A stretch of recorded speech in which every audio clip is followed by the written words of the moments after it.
안녕하십니까. 오늘은 이제 치료 이제 며칠 전이라서 서울까지는 못 나가고, 치료 전까지는 서울까지는 가기 모르겠어요. 거의 못 가지 않을까. 네. 지금 그래도 개천보다 조금 더 멀리 넘어왔어요. 넘어왔고, 오늘은 개천 넘어서 도서관에 왔는데, 한 시간 채우긴 채웠고, 오늘 좀 무슨 얘기를 해보려고 하면, 타키온이라고 우리 공상과학, 영화나 애니메이션, 타키온. 타키온을 활용한 어떤, 과학적으로는 말이 안 된다고 해도 어쨌든 그걸 활용한 타키온이라고는 빛보다 빠른 어떤 입자, 빛보다 빠르다고 우리가 그려보는 입자, 이론적으로 그런 것들이 여기저기에 많이 등장도 하고 하는데, 실제로 그 빠른 그 성질, 그리고 또 이름에 뽀대나게 타키온 뭐를 넣기도 하고 그런 거 많이 있죠. 지금 예시가 생각이 잘 안 나네. 근데 오늘은 제가 이것을, 우리가 그래도 이렇게 현대 사회에 살고 있고 과학기술 얘기도 많이 하는데, 재작년 겨울 맨 처음 할 때 4차원이란 무엇인가 하고 그것에 대해서 수학적으로 이렇게 한번 얘기한 적이 있어요. 일상적인 4차원은 이제 제 4차원이야 하면은 느껴지는 그게 4차원이죠. 엉뚱한 거지 뭔가. 근데 이제 수학적인 4차원은 그게 아니었죠. 제가 그때 그게 지금 혹시 제가 어딘가에 영상이 있으면 나중에 올려서 링크를 걸겠습니다. 4차원 1탄, 이건 2탄. 4차원 2탄은 이제 타키온이랑도 관련이 됩니다. 4차원 1탄은 굉장히 쉽게 찍었는데, 그때 당시에 들으시는 분들이 너무 어렵다고 많이 하셨거든요. 제가 거기에 손흥민 얘기도 넣고 막 이렇게 나름대로 재밌게 놓는데, 손흥민이 2차원 세계에서 공을 차서 크로스를 해주고 할 때 3차원 세계에서 하는 걸 2차원에서는 갑자기 뚝뚝 끊겨서 이렇게 공이 보일 거다. 차원이라고 하는 것은 그래서 수학적으로는 교차되는 어떤 그걸 말하는 거예요.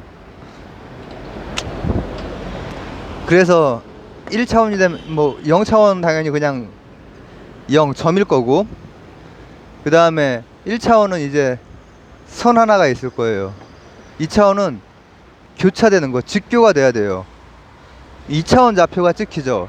x, y 좌표가 찍히죠. 데카르트 좌표계 같은 게 바로 이제 2차원이죠.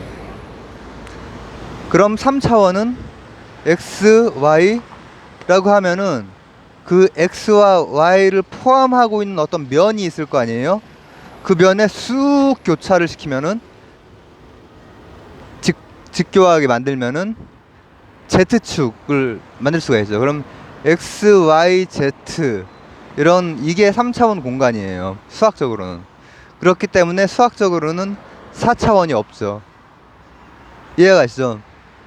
그러나 물리학적으로나 우리가 일상적으로 쓰는 그냥 제 엉뚱해 완전 4차원인데 이런 거 말고, 4차원 많이 하고 11차원까지 얘기를 하잖아요. 우주에 대해서 설명할 때 스트링 끈이론 같은 데에서 11차원까지 설명을 하잖아요. 근데 이제 그게 뭔지에 대해서 오늘은, 저번에 되게 쉽게 설명했다고 설명했는데 그것도 어려웠으니까 이번에는 조금 더 재밌지만 좀 확실하게, 그리고 타키온 이런 거 재밌을 수 있는데 그런 게 어디서 나오나, 다 이제 수학을 받아들인 물리학에서 나오는 거예요. 물리학에서도 이제 시공간이라고 표현하는 게 맞아요. 4차원이라기보단 4차원은 수학적으로 수학적인 정의에 따라서는 안 나오니까. 근데 제가 민콥스키 그 아인슈타인의 선생님 민콥스키 설명을 하면서 비유클리드 기하학의 5가지의 공준 그 액시엄을 마지막 하나가 늘 문제가 됐거든요. 일정한 그 직선이 있고 바깥에 있는 점에서 평행선을 그 하나만 그을 수 있다. 이게 늘 문제가 됐는데 그거를 이제 나름대로 거기에서 벗어난 비유클리드 기하학도 있지만 곡률 기하학 같은 거죠. 그러나 그거 말고 민콥스키 같은 경우에도 비유클리드 기하학을 펼쳤다고 그랬죠. 그래서 택시캡 기하학 해서 요 격자들 택시는 격자로 하면은 원의 정의도 달라지고 직각삼각형의 정의, 이등변 삼각형의 정의 이런 게 다 바뀌어요. 근데 그 양반이 바로 차원을 뭐를 하다가 새로운 시공간에 대한 뭐랄까 수학적인 도구를 제공을 하게 되냐면은 쉬운 거예요. 우리가 알고 있는 거. 피타고라스 정리 이렇게 되죠. a제곱 플러스 b제곱 이퀄 c제곱. 그죠? 그럼 뭘 의미하냐면은 거기에다가 우리 거리 구할 때 루트 씌우죠. 왜냐면 c 제곱이니까 실제 c의 거리를 구할 때는 루트를 씌워요. 그래서 a제곱 플러스 b제곱 그다음에 거기에다 루트를 씌우면은 실제 거리가 나와요. 만약에 1로 직교한다면 요 거리는 이 유클리드 기하학에서는 루트 2가 되는 거죠. 왜냐하면은 1제곱 더하기 1제곱은 2 거기에다 루트를 씌우니까 루트 2가 되는 거죠. 여기까지 쉽죠? 타키온까지 말할 거라니까 오늘. 타키온에 대한 거는 막 수학적인 거 복잡한 거까지 나가진 않을 거예요. 근데 이미 민콥스키 그 공간에 대한 4차원 그러니까 어쨌든 수학적으로 그 엄밀한 의미의 4차원은 아니지만 사실 세계의 차원 시공간이라고 말하는 게 맞아요. 시공간 공간 세계에다가 시간을 추가한 건데 그게 우리가 알고 있는 거에서 우리가 알고 있는 피타고라스 정리에서 엄청나게 멀리 떨어진 건 아니라는 거죠. 내용이 어렵다면 굉장히 어려운데 제가 이걸 이제 쉽게 한번 풀어보려고 한번 기를 써봐야죠. 왜냐하면은 아인슈타인은 맥스웰의 그 전자기장에 대한 방정식 그리고 민콥스키의 시공간에 대한 수학적인 표현 이게 없었으면은 뭐 갑자기 뚝 떨어질 수 없는 그런 생각이란 말이죠. 왜냐하면은 일단은 이 아인슈타인의 가장 큰 특징은 광속이 일정하다라고 하는 거. 너무나 당연하게 근대역학까지는 1이라는 속도로 반대쪽으로 가는 그리고 1이라는 속도로 그 반대쪽으로 가는 것 그러면 속도는 2가 되는 거예요. 그 두 개의 차이는 그게 너무나 당연한데 그 당연한 걸 무너뜨린 거예요. 우리의 그 일상적인 감각을. 근데 그렇게 되기 전까지는 맥스웰 방정식과 민콥스키 공간이 있는데 맥스웰 방정식 제가 한번 얘기한 적 있고 민콥스키는 제가 얘기를 하긴 했는데 식으로는 안 했죠. 식으로 해도 어렵지 않아요. 식으로 하면은 일단 이렇게 돼요. 일단 식 먼저 해볼게요. 어떤 거리가 시공간에서의 거리는 a 루트 안에 a제곱, b제곱, c제곱까지는 이해가 가시죠? xyz축, a, b, c 축이라고 하니까. 그러면 x제곱, y제곱, z제곱. 그 다음에 뭐 하나가 붙는데 그 뭐 하나가 붙는 게 이제 그걸 보는 순간 우리는 짜증이 나고 더 알고 싶지 않아지는 뭐 그런 거죠. 그게 뭐냐? 여기는 어디지 지금? 개천인데 어디서 건너야 될지 모르겠네. 그거 뭐냐? 이렇게 나와 있죠. C, T, I의 제곱이라고 나와 있죠. 그렇게 해서 T가 어차피 시간이니까 시간을 그 안에 집어넣었구나. 공간 안에 시간을 집어넣어서 거리를 측정했구나. 이 정도로 우리가 상식이라기보다 좀 어렵지만 막 억지로 받아들일 수는 있어요. 근데 잘 생각해 보세요. 제가 지금 물리학이 바라본 시간에 대해서 4편을 전에 찍고 이번 채널에다가 마지막 편인 양자역학이 바라본 시간 그것만 지금 올린 상태죠. 근데 첫 번째 편이 시간을 역순으로 10의 0승, 10의 1승, 10의 2승, 10의 3승 뭐 이렇게 해서 뭐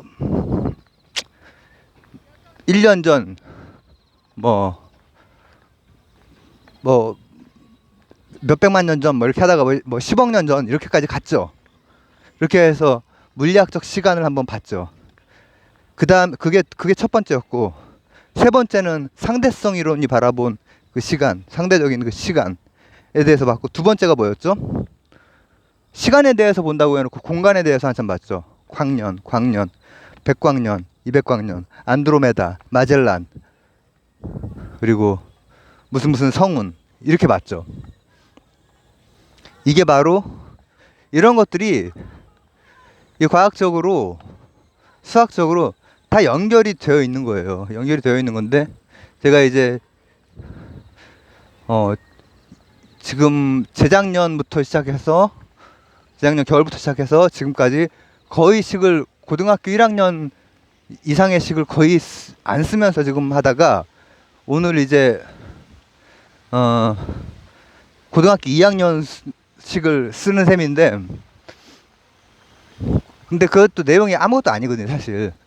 그걸 쓰고 나면은 내가 왜 시간에 대해서 얘기를 할 때 공간에 대한 설명을 했는지, 어디까지 보인다, 눈으로 어디까지 보이고 그 다음으로 보이는 건 사실은 이제 렌즈로 봤고 그 다음으로는 파장으로 봤다.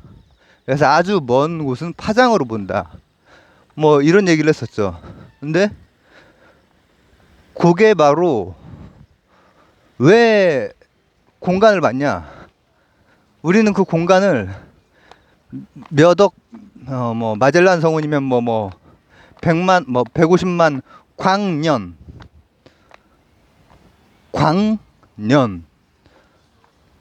미칠광을 쓰는 게 아니에요. 빛광을 쓰는 거예요. 광년이라고 하죠. 근데 그게 이 바로 민콥스키 공간, 여기에서 나온 거거든요. 근데 여기 아무것도 아니야. 그냥 피타고라스 정리의 확장편일 뿐이에요. 비유클리드적으로. 게다가 공준 5개를 그냥 그대로 받아들이고 한 독특한 수학이죠. 무슨 얘기냐? 일단 t가 들어간다라고 하는 것은 4차원을 우리가 감지하는 것, 즉 4차원이라고 하지 말고 시공간을 감지할 때 이 빛이라고 하는 게 이제 한 1900년 정도 앞뒤가 되면 빛에 대한 연구가 굉장히 많이 쌓이고, 전자기파에 대한 연구가 쌓이고, 공간에 대한 연구, 수학적인 성과, 그리고 허수를 한번 집어넣어 볼까? 집어넣는데 허수를 집어넣을 때마다 이상하게 또 이 자연현상하고 잘 맞아떨어지는 게 수학이에요. 이상하게. C, T, I 제곱의 의미는 그냥 볼 때는 왜 저런 걸 냈지? 진짜 어렵다. 진짜 어렵고 짜증난다. 이런 반응이 나올 수 있는데, 그거는 I는 거는 빼기 만들어 주려고 넣은 거예요. 제곱하면 빼기가 나오니까. 그래서 시간 거리, 공간과 어떤 점과 어떤 점의 공간 거리를 빼기를 만들어줘서 빛의 속도와 결부해서, 시간과 결부해서 빼기를 만들어줘서 그게 0이 되면은 이제 시공간적으로 같은 사건이 되는 거죠. 어렵나? 어쨌든 똑같아요. 똑같아. 루트 a제곱 b제곱은 c, 이거랑 똑같은 거를 3차원으로 하면은 루트 x제곱 플러스 y제곱 플러스 z제곱은 그 거리가 될 텐데, 거기에다가 시간을 넣는데 빛에 대한 c t의 제곱을 마이너스 해준다라는 거예요. 그 루트 안에서. 내가 여기다가 그 식을 뭐 수식을 여기다가 한글 타자로 쓸 수가 있나? 그걸 넣으면 더 복잡하게 느껴지겠지. 아무것도 아니라는 거예요. 그러니까는 그걸 통해서 북극성에서 지금 여기까지가 예를 들어서 한 800 광년 정도 되나요? 한 대충 1000광년이라고 해볼게요. 북극성에서. 그러면은 이 내가 있는 지점이 000인 거야. 물리학에서는 이체 문제를 다룰 때도 사실 이 일체 문제예요. 000으로 잡고 나머지 하나를 가지고 이 위치하고 속도를 보는 거거든요. 고전적으로. 그러면 여기를 000으로 잡고 북극성을 x, y, z로 잡아. 그러면은 북극성이 지금은 보이는데 800년 전 그 무신들의 그 반란이 일어나고, 또 일본에서는 이 미나모토 요시스네인가? 요시네스. 그 카마쿠라 정권 그 시기쯤이란 말이죠. 그 시기쯤에 별을 내가 보는 거야. 그러면은 그때 저 좌표축이랑 요 000 좌표축이랑 계산을 어떻게 하냐면은 x, y, z로 이 공간 좌표가 일단 찍히죠. 찍힌 다음에 거기에 빼기 i 제곱이니까 허수의 제곱, i는 제곱해서 마이너스 1이 되는 숫자잖아요. 그죠? 쉽죠? 중학교 때 배우지 않나? 근데 쉽다는 얘기를 강조하고 싶어가지고 이 저번 거보다 훨씬 어렵다고 하겠다. 4차원에 대해서, 타키원에 대해서 설명하는 거예요 지금. 근데 거기에 단위가 다르기 때문에 단위를 맞춰주기 위해서 마이너스를 집어넣고, 시간이라고 하는 요소가 빛이 일정한 시간을 가지고 진행한다라고 하는 것, 그런 아이디어들이 팽배하던 시기이기 때문에 그렇게 가본 거예요. 그렇게 가봤더니 이거 어디지? 그렇게 가봤더니 C 그리고 T의 제곱을 루트 속에서 마이너스를 해주면은 800년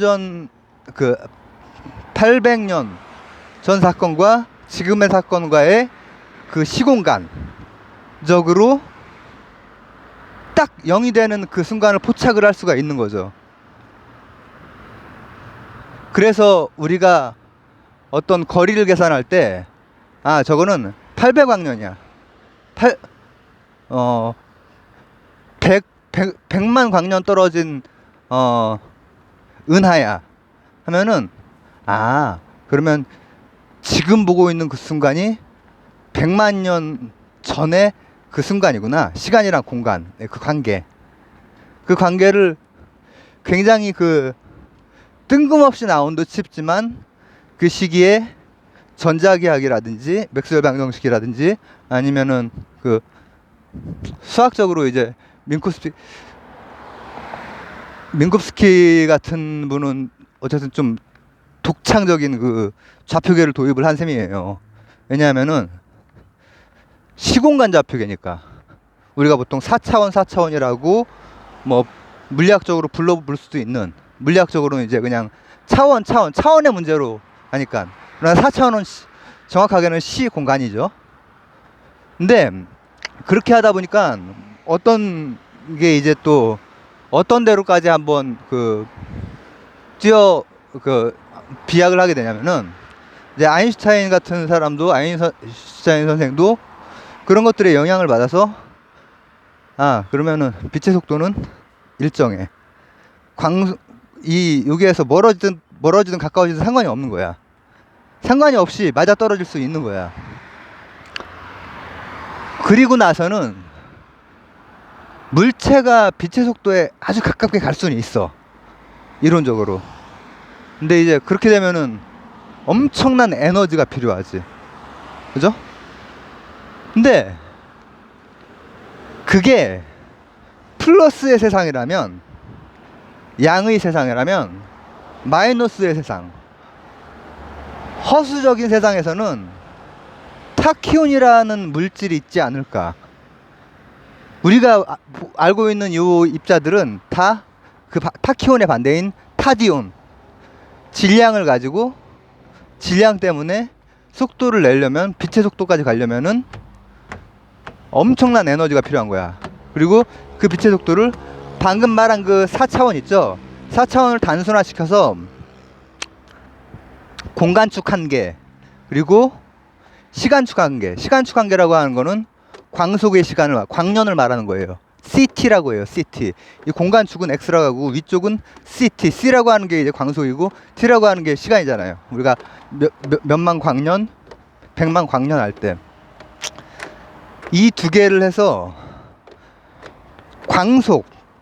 광속을 이제 거기 그 그래프에 45도 각도가 되는 것이 딱 광속이야, 광속. 그리고 물질들은 어떻게 되냐면은, 우리가 알고 있는 물질들, 관찰되는 물질들은 다 광속보다는 느리기 때문에 기울기가 이렇게 올라와요. 질량을 가지고 있기 때문에. 근데 질량이 없는 허수적 입자가 있다면 이렇게 넘어가는 거지. 이렇게 가면 무슨 얘기야? 질량을 이룰수록, 그러니까 질량이 허수 질량이고, 속도는 아무리 느려도 빛보다 빨라야 돼. 이론적으로. 그러니까 우리가 알고 있는 물질은 아무리 빨라도 빛보다는 느려야 되는 거거든요. 그게 그렇게 해야 그 수학적인 이론에 부합을 한단 말이죠. 근데 타키온은 아무리 느려도 빛보단 빨라야 되는 거야. 질량 자체가 허수도 아니니까. 그리고 이게 뭐라고 하면 좋을까? 세상의 양세상의 반대 음세상이랑 비슷하게 에너지를 잃으면 잃을수록 더 빨라져. 어마어마한 속도, 무한대의 속도까지 갈 수 있다라고 하는 게 타키온이에요. 이건 당연히 이론이고, 설이죠, 설. 왜냐면 이론적으로 증명이 되려면은 최소한 간접 증거나 수학적 정합성이나 이런 것으로 뒷받침이 어느 정도 돼야 되는데, 이거는 뭐 간접 증거 뭐 이런 거나 수학적인 정합성 자체도 촉근 이론이라고 해도 계통이 여러 가지가 있어서, 양자역학적인 그 촉근 이론에서는 이게 허수 질량을 갖는 순간에 수학적으로 그 붕괴가 돼요. 마치 이제 중성자 같은 게 특정 시간이 지나면 붕괴가 돼버리는 것처럼, 같은 촉근 이론에서도 갈래들이 많은데, 어떤 촉근 이론에서는